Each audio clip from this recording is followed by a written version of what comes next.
দেশের পণ্যের ওপর ৩৭% শুল্ক আরোপ করেছিল যুক্তরাষ্ট্র। ২০২৫ সালের এপ্রিলে এ শুল্ক আরোপ করা হয়।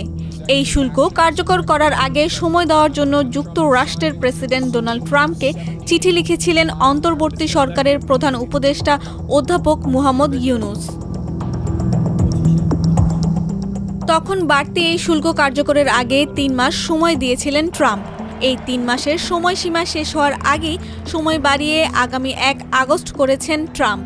একই সঙ্গে বাংলাদেশ সহ ১৪টি দেশের সরকার প্রধানের কাছে চিঠিও পাঠিয়েছেন তিনি। চিঠিগুলো নিজের সামাজিক যোগাযোগ মাধ্যম ট্রুথ সোশ্যালে প্রকাশ করেছেন ট্রাম্প।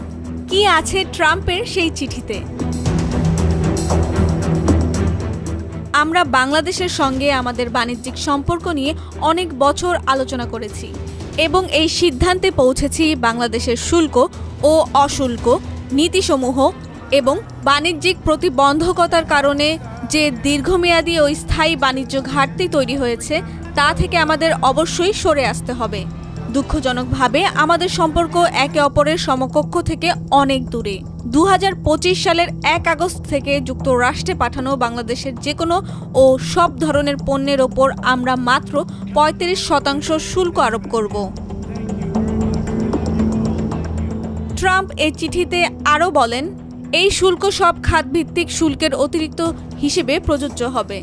উচ্চ শুল্ক এড়ানোর উদ্দেশ্যে ট্রান্সশিপমেন্টের মাধ্যমে পণ্য পাঠানো হলে সেগুলোর ওপরও সেই উচ্চ শুল্ক আরোপ হবে।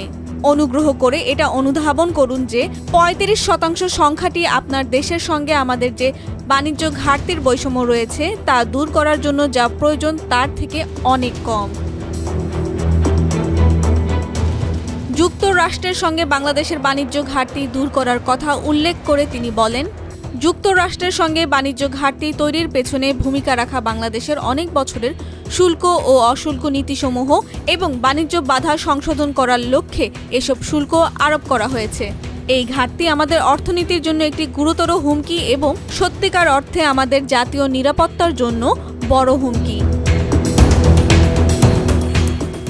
সর্বশেষ, বাংলাদেশ যদি যুক্তরাষ্ট্রের বাজারে রপ্তানি সহজ করতে চায়, যেমন শুল্ক বা অন্যান্য বাধা কমায়, তাহলে যুক্তরাষ্ট্রও তাদের চিঠির কিছু বিষয়ে নতুন করে ভাবতে পারে বলে চিঠিতে এমনটাই ইঙ্গিত দিয়েছেন ডোনাল্ড ট্রাম্প।